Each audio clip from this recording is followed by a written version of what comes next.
Hi. Hi. I'm Nick. I'm Jill. And we're HipStrings. And today is day... 6. Wait a minute. Day 6. I'm sure you can't read that. Of the Base12 Spinalong. So after today, we'll be halfway through? After today, we'll be halfway through. It seems like it's just speeding away. I tried to make a pun. Yeah, Almost worked. Words. We'll work on that. Yeah.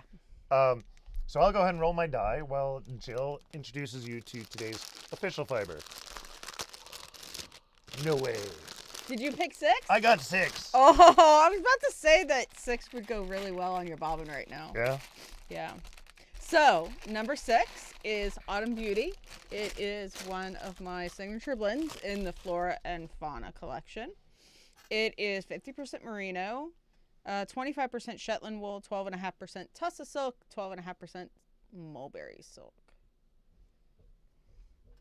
All right. And now we'll actually be fair. Yeah, because we both have the same stuff. All right. And we have... Good night, Christopher. Not. We have Hollis saying hello to everyone tonight. Happy spinning to all. Cranky Craft says hello. Donna says hello and happy spinning, everyone. Granny Nurse says hi everyone. And Laura says hi all. I gotta remember to change my hook before we get started. Or But I didn't balance my hooks and so. Oh no. I was gonna say, or you could remember to change your hooks more frequently. I mean, you have epic mountains. Yeah, I don't like sliding hook flyers. Yeah. I like fixed hook flyers. Is there? 'Cause I don't have to worry about balancing them, and I think they're more easily filled. I especially like the shacked ones that have the offset hooks on the 2 arms. Yeah. Is there a name for the pile of single that develops on a bobbin if you don't move the hooks? I don't know. I don't know that there's a term. I feel like there should be. I like my term mountains. I think it should be called a catawampus. No. Why no? Because that's that means off kilter. Yes, it's off kilter. But that's what you're talking about with the sliding hooks. It's not catawampus when you just have the one pile. It's not neat and polished, and Okay, it's maybe. not uniform tension when you let it sit for too long. Oh, I need to pay attention to my spinning so my wraps per inch doesn't go too thin. Oh. Yeah. Well, maybe I'll just distract you some more. You're very distracting. Seesaw, by the way, also says hi all. I've been meaning to bug you for years to make some sort of 3D printed sliding or fixed hooks for my Magic Craft flyers. Oh. I'm trying to I think am if not. That would be how easy I will that would be. happily hack wheels to make them work the way I want them to. Oh yeah. So you're saying right here, basically something that'll slide on here that's just fixed hooks. Yes. Do you want metal hooks or do you want just plastic pieces? Plastic will wear. You can wear through with your single. Yeah. So that's not a good choice. So yes, something that I can put metal, or preferably I do like the ceramic ring guides. I don't know how I'm gonna make that into a hook. Yeah, I was gonna say. But I really like the Because ceramic. you're gonna need multiple of those, and then change which part you're on. Just break them in half. Yeah, I don't think that they're really hard. Yeah. Well, we have broken ones before. Yes, we have broken ones. And then they're very sharp. And then I realized that they are used as inserts on fishing rods. Yeah. For the line. So I was able to replace one of my broken Magic Craft ceramic guides. Oh, really? Yeah. It wasn't easy. But it was better than replacing $120 flyer. Jam Knitter says, happy day 6, Jill. There isn't a day of this Base 12 that I wouldn't want more of. I got a head start on the day 6 today. I've got 2 sets of fiber. The unique color created by the blends today is mwah. Yeah. Oh, Autumn and- Beauty is one of those things that came from. It's had a couple revisions. It used to be vintage. Like, vintage was very similar to this. This is a minor alteration on vintage. And before vintage, it was Chambord. So it's just changed slightly. And I always love the challenge of doing colors that I don't naturally gravitate towards. So that's usually warm colors. I find them an artistic challenge to like come up with a red that I really like, and this is a red I really like. By the way, Laura, I missed her comment. She agrees with my idea of calling them a mountain of singles. I mean, people do talk about the valleys, so I guess it makes sense to call them mountains. But I like the word cattywampus. I like how it feels in my mouth. We'll find another use for that word. Another term you can coin. We had a For your children's book. book that was a whole bunch of like really ridiculous words. Yeah. And there was a time when I really just wanted to like just make a collection of colorways that were based on really ridiculous words. Flibberty Gibbet, I think, was one of the ones in there. It's probably my list of colorway names. Trying to think what else was in that book. Yeah, those are the only 2 that I really remember. I remember Cattywampus and I remember Liberty Gibbet. But it was like an ABC's book, but they had strange words for the ABCs. Yeah. There was also that ABC book we had for the kids that was all words that do not sound like they start with the letter. Yeah. Like pterodactyl for P. An aisle. Yeah, aisle for A. Yeah. Well, there's actually 2 books like that. Because Bare Naked Ladies came out with They had a song. But that's right, it was a song. They had an ABC song that was all words that don't. Yeah. D is for gin. Yep. I'm trying to remember.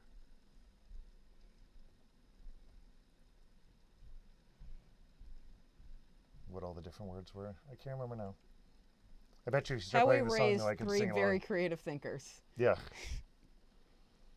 I think we listened to those songs more than the kids did, though. Probably.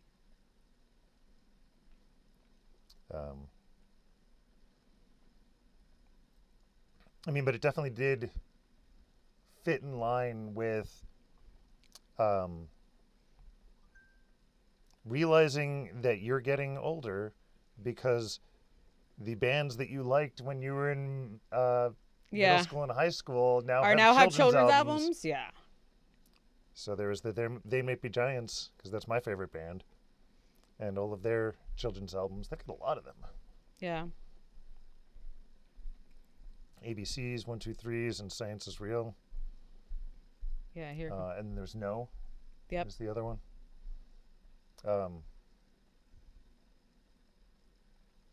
Laura Linneman says, Flibberty Gibbet makes me think of Joe versus the Volcano. I am not familiar with Joe versus the Volcano. Are you familiar with that? I know of it as a like 90s movie that existed. I don't know Oh, if yeah? I ever saw it. Amy says, I just need to say that I'm impressed you guys are never late. I'm shocked. I don't have more nights like tonight. I was putting away laundry away at 7:55 when I realized I wasn't going to make it on time. We have alarms. We have multiple alarms.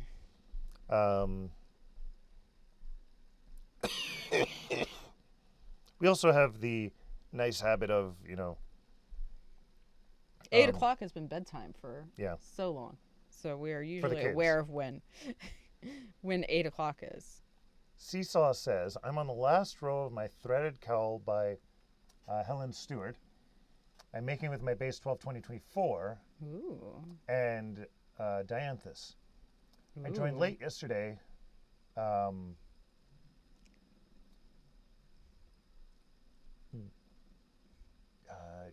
Did you saw a shawl pattern you were going to use with this year's? I guess it's... No, I haven't.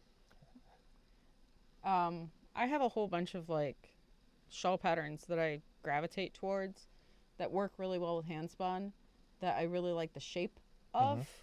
So one is the Riptide shawl. I forget who the designer is. It's Rip Space Tide shawl. It's an asymmetrical shawl that has stripes. Like it has stockinette sections and then like a reverse stockinette section. And I really like how it sits on my shoulders. And if you combine it with, your 6 ounces of Base12 with 6 ounces of a contrast color or a main color, then you get a really large size shawl that works as a sweater or a coat. Nice. So that's one. There's a book on like shawl designs by it's Kate Atherley and somebody else. But it is a bunch of designs that also would all work really well with hand spun. A lot of Kate Atherley designs work well with hand spun. And there's a asymmetrical shawl. I like asymmetrical shawls that have a bit of a curve to them. I find that sit on my shoulders nicely. This is too much of a triangle for me, this night shift I'm wearing right now. So I'm going to ask you, you're commenting on shawl patterns that work well with hand spun. Why is it that they work well with hand spun? They work at multiple gauges. Like, it doesn't matter if you use fingering weight, sport weight, DK weight, worsted weight. Like, it all turns out well. Whereas some of the things have design elements that don't necessarily work well at larger gauges. And then, like, usually it has a very simple ending, so you can bind off, basically, whenever. At any point, yeah. You don't have to, there's a decorative element at the very end, and I have to, like, I can't play yarn chicken. So it's basically designs that you can play yarn chicken. Excellent. I like your method of evaluation. By the way, Laura Linneman says, I've been listening to the BNL Holiday album all week. I forgot about that album. Yeah, I've been meaning to put together like a holiday Spotify playlist. I have been putting together my holiday Spotify playlist. You listen to just like alternative Christmas music. Yes. So you are not a traditionalist. Well, no, I like You do like tradition, but that's not usually what you listen to. But I don't know, a couple of years ago, I got disillusioned a bit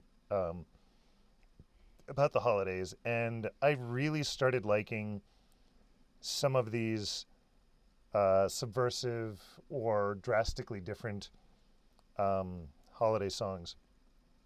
So, one of my favorites is a modern update to Baby It's Cold Outside, where the female track is all the same, but the male track is incredibly respectful of the woman's needs and wants and not trying to be disgustingly pressuring like the original Baby It's Cold. Like, I'd never heard Baby It's Cold Outside until I heard it, that my sister-in-law was listening to it, and she loves it, and she loves the entire vibe, and it just, I'm sorry if you guys love that song, but it skeeves me out, where it's like, this woman's trying to leave, and the guy's like, but here's all the, manipulative reasons why you should stay. You're going to make me feel bad. And if you die, think of how I'm going to feel. Like, what? No. So there's this other one. The guy's like, oh yeah, we've had a great night. If you want to stay more, you can. But you know what? I called you an Uber. And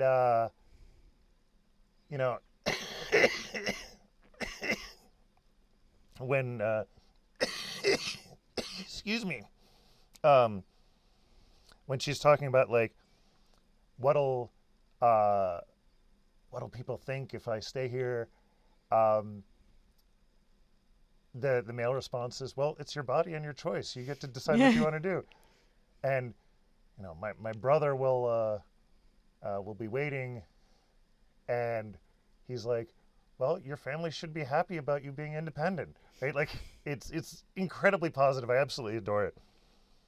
Um, the other one that Spotify really loves to highlight on my playlist is like the 12 punk rock days of Christmas.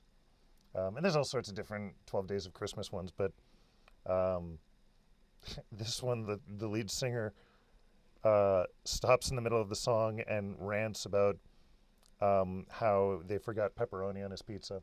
Because the fifth day is 5 large pizzas. Whereas I'm listening to Carol of the Bells mash up with the Imperial Death March. Yeah, that's a good one too. And then I found. So I love video games. I'm a big video game nerd. I found a band that plays video game music in kind of a holiday-esque way. So, see, this is like the good part of the internet. Yeah. It's There's these super tiny niches. Yeah. Where you don't have to make everybody happy, but you can make some other people really happy with what you really get. Like our little corner of the internet. Like our little corner of the internet that you're in right now. In our little corner of the house. Yep. By the way, Amy says, so Riptide, not a magical pen/sword. No. Which is an excellent reference. Oh, yeah. Gab. We missed out on Percy Jackson tonight. We haven't missed out on it yet. We just haven't watched it tonight. Yeah, we didn't watch it tonight. Not yet. JM Knitter says, at Seesaw, I'm trying to find the pattern you referenced. Could you give the name again, please? I looked at Helen Stewart and I couldn't find. Laura Linneman clarifies it's under this year's knit vent. The Threadkeeper cowl. And JM Knitter says, how do I not know about knit vent?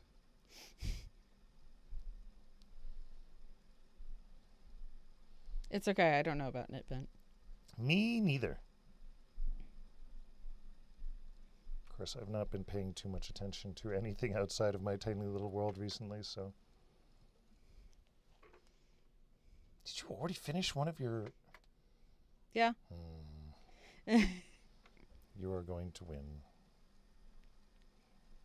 It's okay. I'm practiced at this. I've spun this before. It's not like this is particularly difficult. I think I'm just going at a nice, relaxed pace.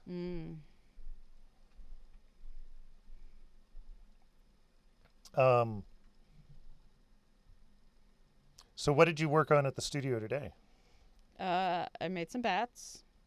I sent out some orders. I updated the rest of the stuff in World of Wool.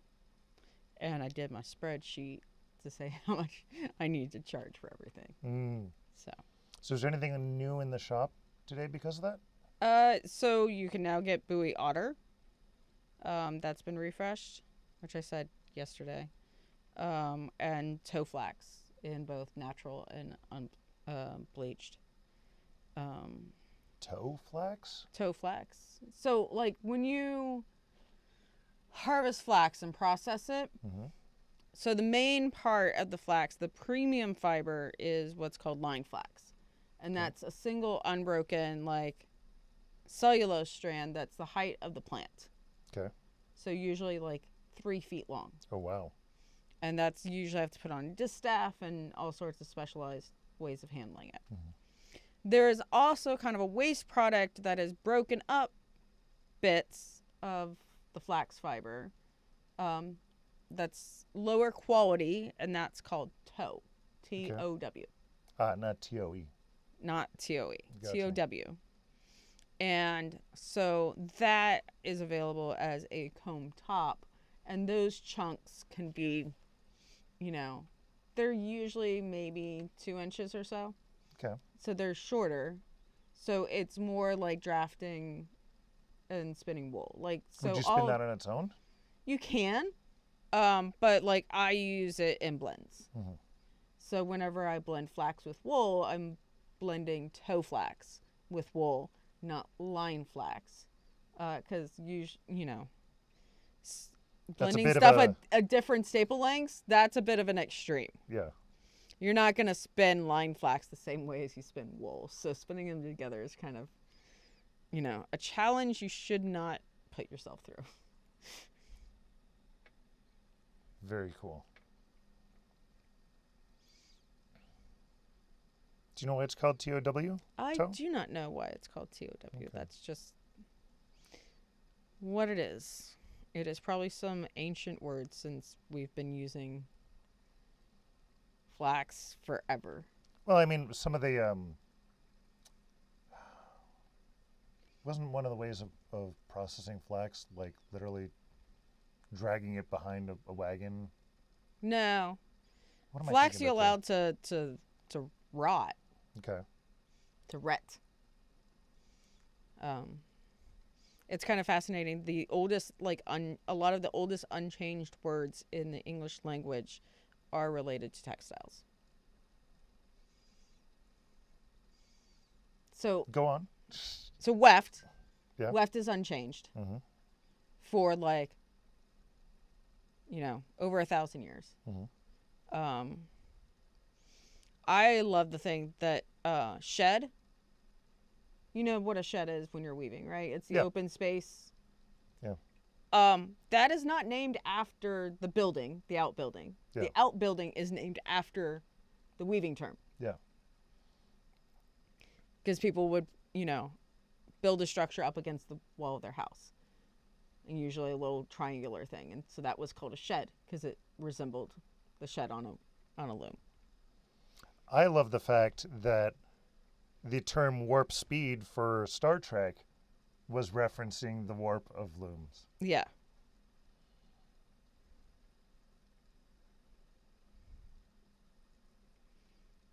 Bringing the nerdy stuff back around to fiber arts. All right, and then that was your last shipment of the year, right? Probably.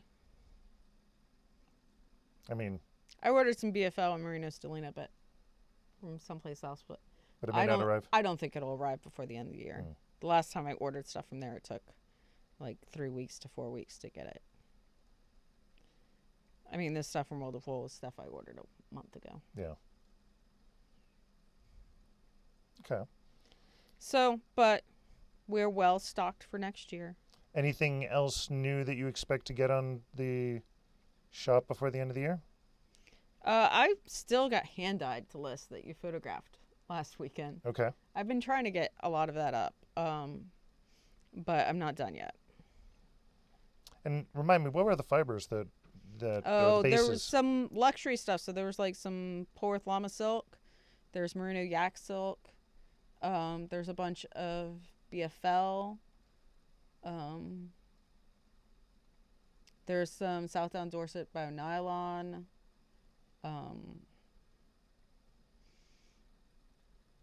So that was a lot of it. Some superwash targi, but I think I got all of that up. So yeah, it dribbles into the shop. So what you're telling is people just need to look at the shop every day.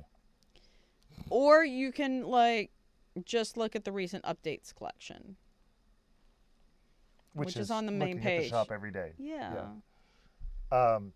Donna, by the way, says, according to the internet, toe ahead comes from toe flax blonde color. Mm-hmm. Oh. And Jane Knitter says, today's color reminds me of shiny cranberries. I once dated a cranberry farmer from North Wisconsin. This sounds like the start of a limerick.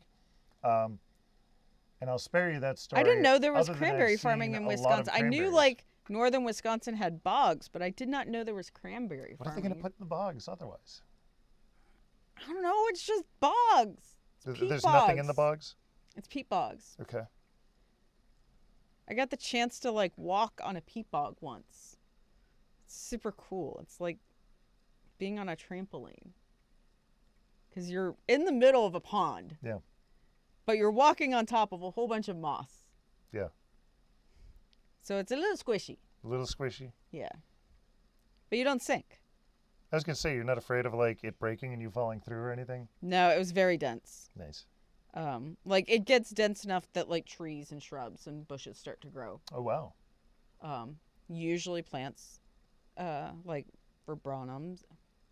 Yeah, viburnums, which is what cranberries belong to. Which are acid-loving plants, because peat bogs are very acidic. There's also lots of carnivorous plants in peat bogs. So like Venus flytraps and pitcher plants and sundews. Jam Knitter notes, second biggest cranberry producer in the USA, Wisconsin. And yes, the bogs are wild. Bob was not.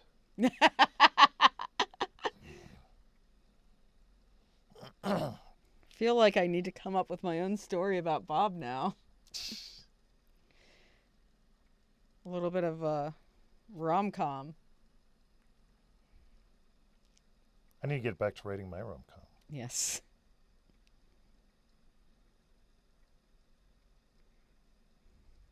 And Jam Knitter corrected the typo that I already assumed was that, because originally she had typed the boys are wild, but she meant to say the bogs are wild, which is what I assumed.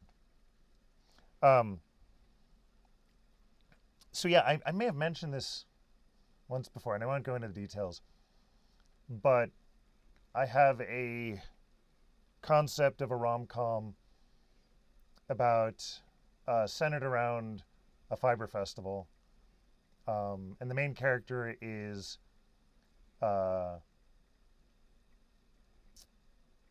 she's not a fiber artist, but all of her friends are. But yeah, her best friend is, and she has some other friends. So you end up with a spinner, a weaver, and a crocheter take their friend to a fiber festival to get her mind off of a bad breakup. Yeah. So I'll leave it there. If anybody wants to set me up with a director or a movie studio, I can give you more details. I've got part of a script.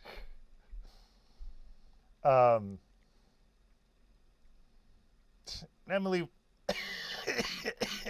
excuse me.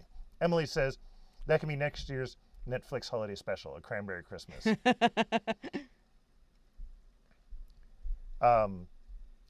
Amy says a spinner, a weaver, and a crocheter walk into a bar and find a T-Rex spinning fiber.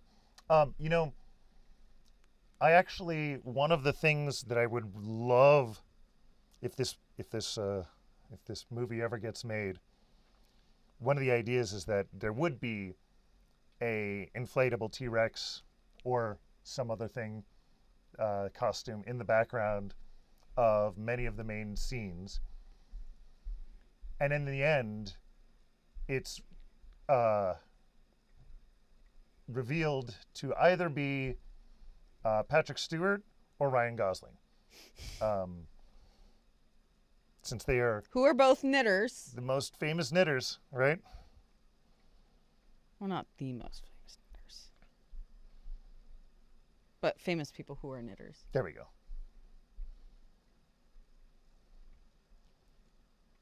And if it's Patrick Stewart, I'd have him close the movie with some Shakespearean phrase, or not phrase, but Shakespearean monologue. Monologue. There we go. I still have plenty. Okay, I'm just seeing how leisurely. You are well ahead.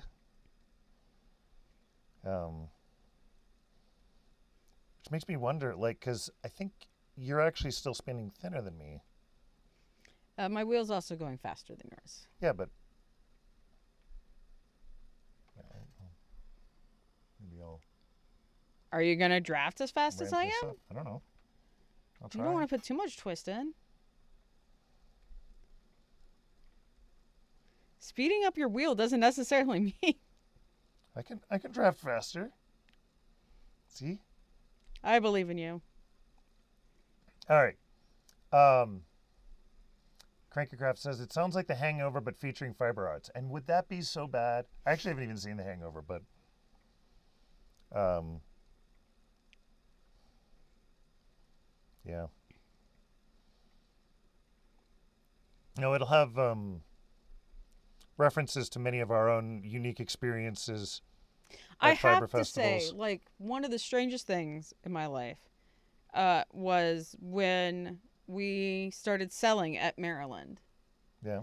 Um, and people from our past who were not fiber people popped up.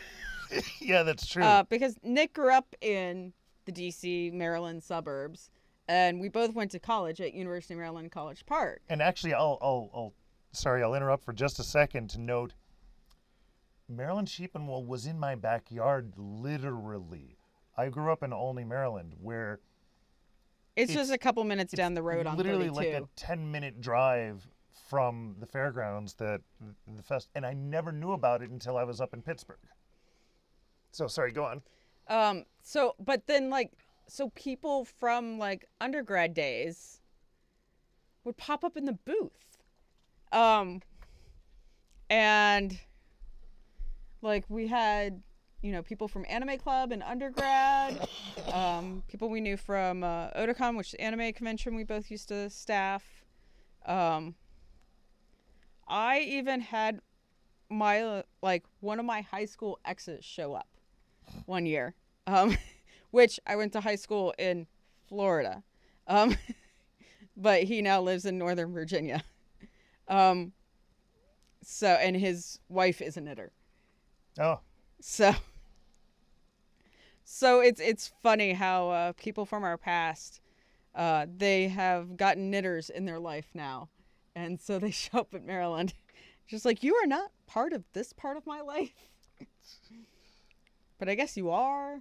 yeah, no, it was always very weird because like, one, you don't expect to see those people, and then two, you're like, which persona do I use? Am I back in high school? Which version of chill? Yeah. I mean, I think only the other masking neurodivergents can really understand that issue, but Well, and then there were always the group when you used to work for PPG. There was the group of PPG people. Yep. Who were fiber people who would show up in my booth. Yep. But that was more here in Pittsburgh. But that was here in Pittsburgh. Yeah. But it was like one time the IP lawyer, like, you worked with, like, showed up at an Indian Knit and Spin. And I was like, yep, I wear a kilt for fun. Deal with it. Yeah.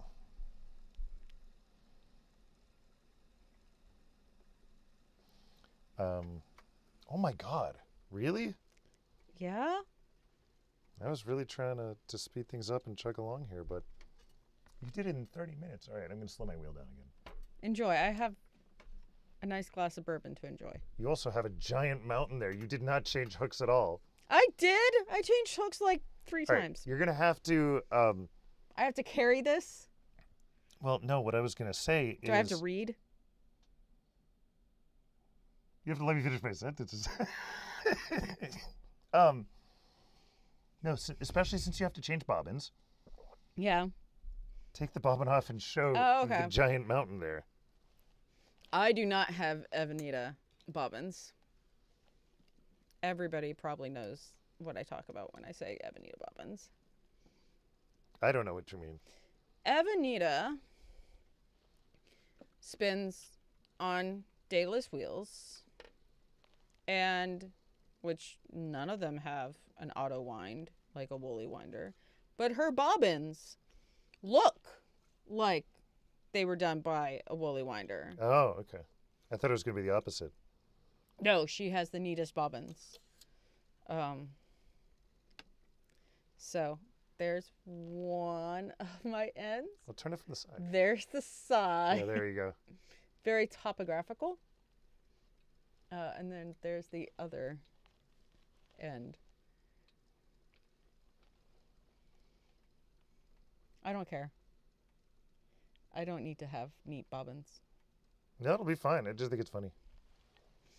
I usually ply with a tensioning.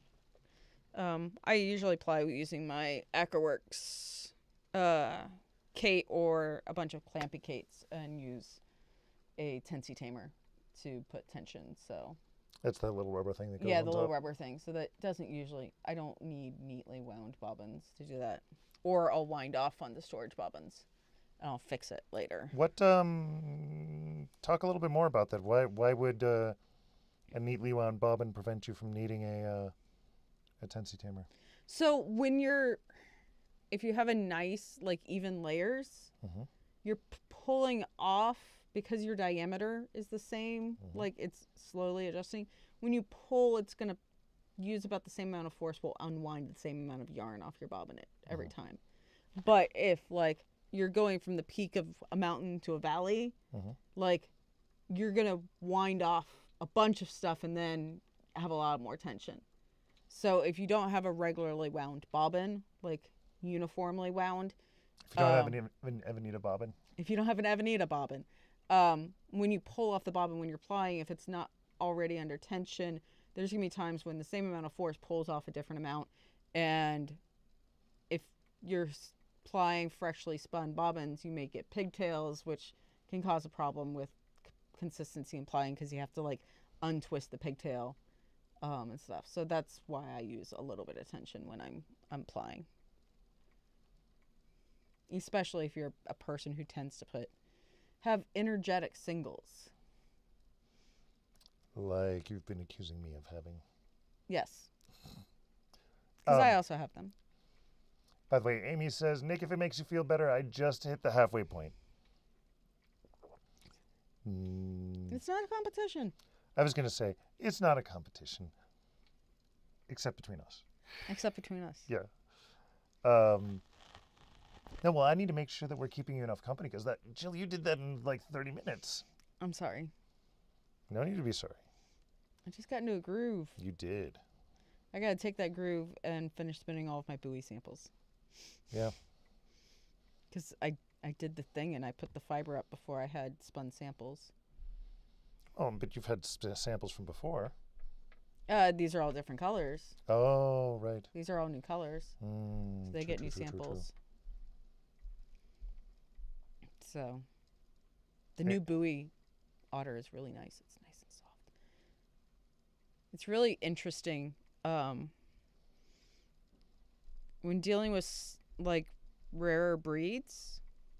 And like I've learned that World of Wool buys like the entire clip for some like, so a lot of these breeds in the UK, shepherds will take their fleeces to a wool pool or the wool market board, and they'll buy all of the fleeces and they'll sort them by color or by breed, going off whatever the farmer says is the breed, which sometimes causes issues. But apparently I was talking to a friend, James Perry, who's raises Wensleydales in the UK, and he's like, I didn't know he raised sheep too. yeah. Oh. And he's like, yeah, no, like we sold Wensleydale fleeces to World of Wool last year. So they will buy up like most of a particular breed in Britain these days, in the UK. So like, and I can tell from year to year, like the Shetlands change, like how soft the different colors of Shetlands changes from year to year, the hand of a lot of these different rare breeds. And it's based on, you know, what was the weather like that year, or you know, stuff. So they're not, it's not like when you buy merino, and merino it's going to feel the same from year to year. It's been so selectively bred for commercial use that commercial mills need it to be the same thing every year. And these rare breeds, they're not bred for commercial use.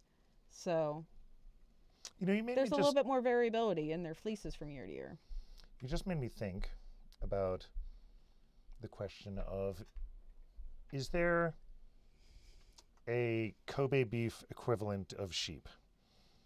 What I mean is like a breed or a farmer that completely spoils their sheep, brushes their Yes, hair, Jeff feeds Rupert. them. Okay.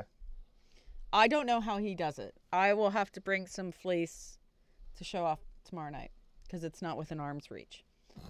It's in the other room. He raises merinos and Corriedales in like South Central PA, Okay. which is not the prime climate for merino. Merino likes to be dry.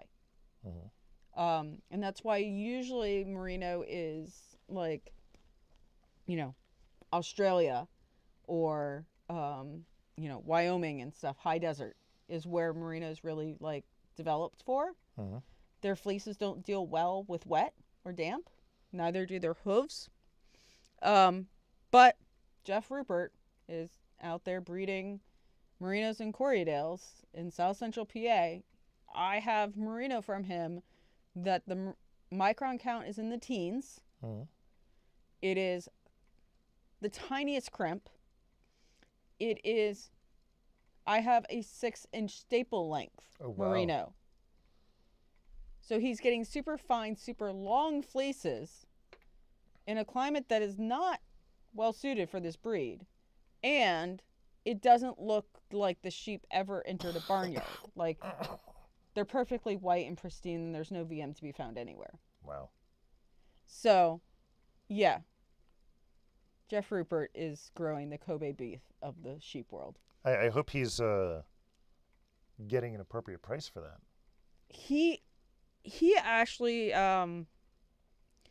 he sells a lot of fleeces at Maryland Sheep and Wool. He usually gets the championship fleeces whenever he takes sheep to a sheep and wool festival.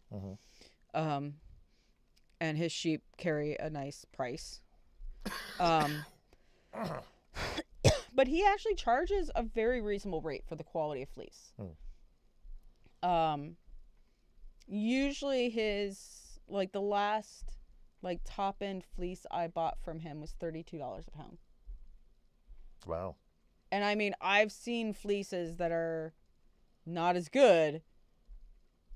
Shepherds are trying to get $90 a pound for them. So, for the quality and the work he's putting into the husbandry of those sheep, it's a bargain. By the way, Laura says you could spin samples while I spin. Yeah, but my buoy samples are upstairs. Yeah. Not within arm's reach. Not within arm's reach. I'll have to grab a support spindle. Laura also says Jeff's a vet, so he takes really good care of his sheep and changes their coats regularly. Yeah, the best ones do live in covered shelter most of the year. And he says, I find his fleeces very reasonable, and you can also buy uncoated for less. Yes. He will, what he thinks are not his most desirables, uncoated Corriedales, which are still really excellent fleeces. I've bought them for use in bats. And they'll be in the $18, $20 a pound, which I have now learned it is totally worth it to spend a little bit of extra money on a fleece to have something that has almost no VM. They are so much easier to process, to scour. You will save so much time in processing. I've never gotten a fleece from Jeff that was tippy, and I had to break off tips, which takes a ton of time and is very common. There's a lot of waste too, and a lot of waste with a fine fleece. So I think overall, what I get out of it, it's very economical to pay a slightly.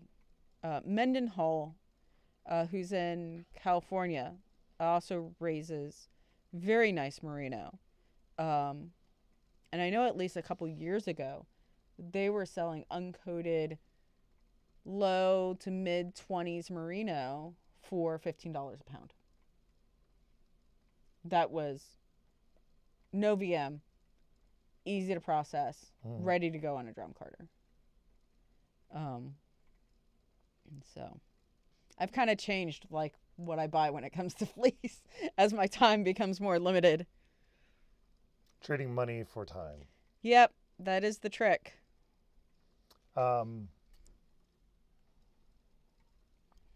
Laura's saying, Penny and I are splitting one this year, and we sent it off the processing, which is a first for me. An uncoated one. By the way, I realized... What? We haven't talked about my sweater yet. We haven't talked about your sweater. I have no idea. I made that sweater a long time ago. I think I made that sweater before I was a spinner. Yeah? It is Cascade Eco Wool. I know that much. And it was some pattern from Interweave Knits.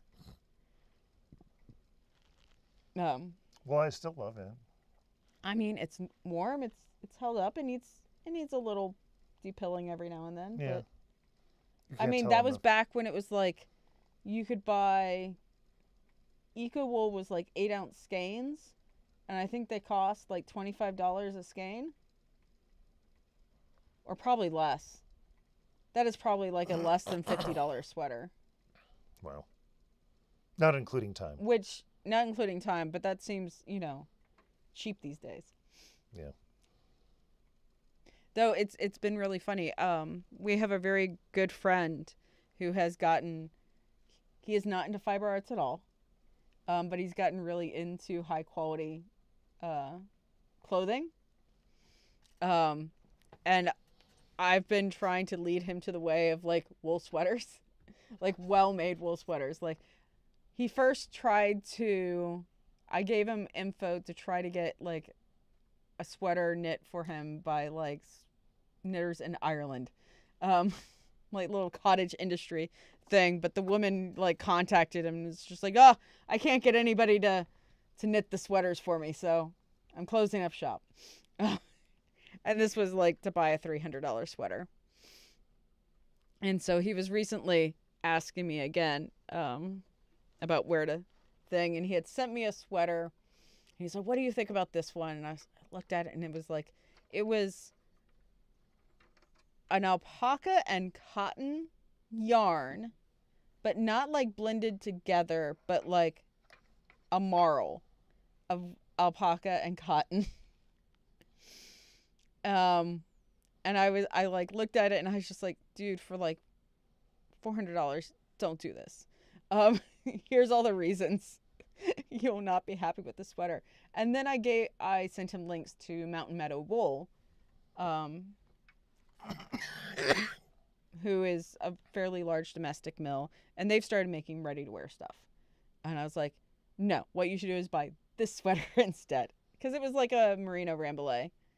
And he ended up buying one on eBay, a used one. And he's like, I got it. It had a whole bunch of pills. So, like, I got a sweater, like, stone and took off all the pills.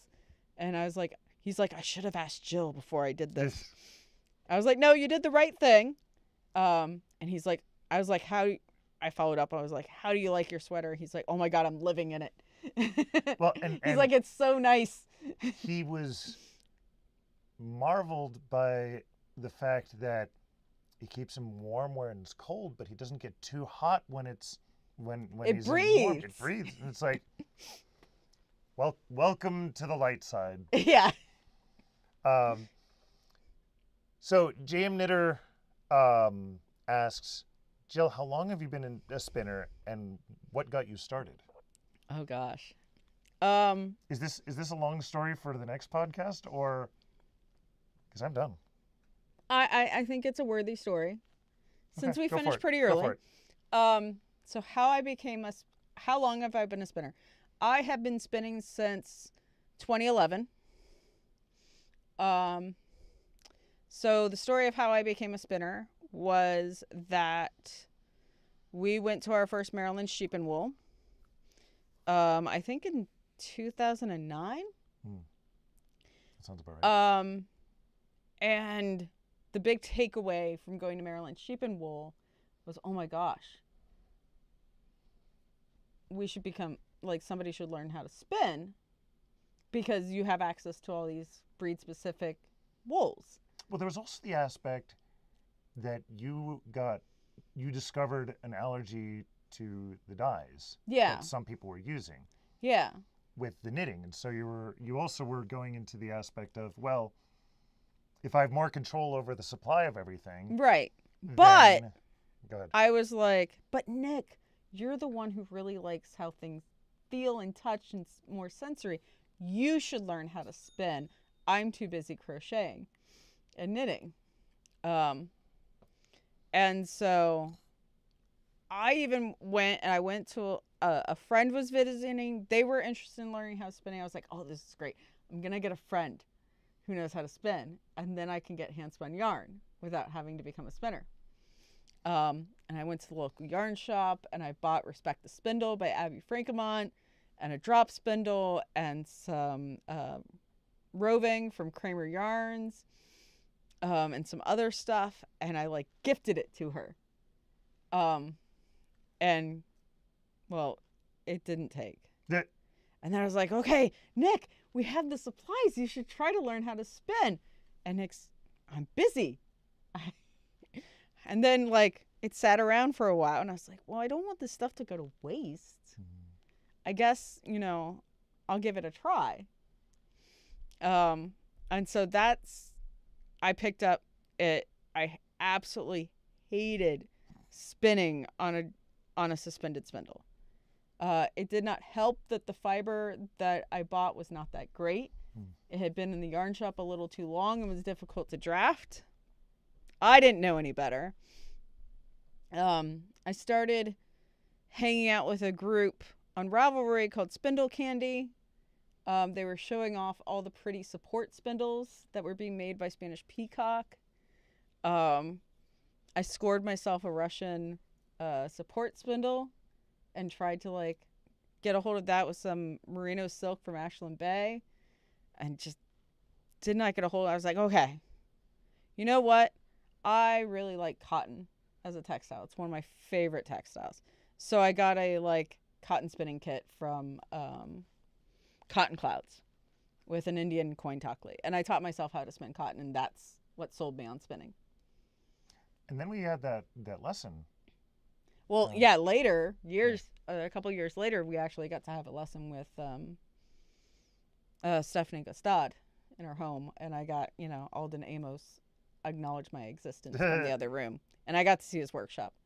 But yeah, I was a reluctant spinner. I wanted it to be somebody else's hobby. Well, now it is too. Yeah, but you do not. I am very happy that eventually you became a spinner as well. Yeah. And that we get to share this, but you are definitely the master. I am but the student. Here's what my bobbin looks like from much the side neater than mine. and from one end. Can't see it quite as well as Jill's. Laura notes that Aja Barber's Patreon has really good info on high quality fashion. So maybe we can forward that on to Ross too. Yeah. Thank you very much for joining us through the first half of the 2025 Base 12 Spin Along. Remember, if you're doing 2-ply, get a fresh bobbin for tomorrow. And we were talking about my mittens before. Yeah. And there's still something wrong. I just can't put my finger on it. Okay. Yeah. And James Knitter, by the way, says, that was a great story, and look at you both now. Yep. Yeah. Thanks again. We will see you tomorrow. Have a great night. Great night. Bye.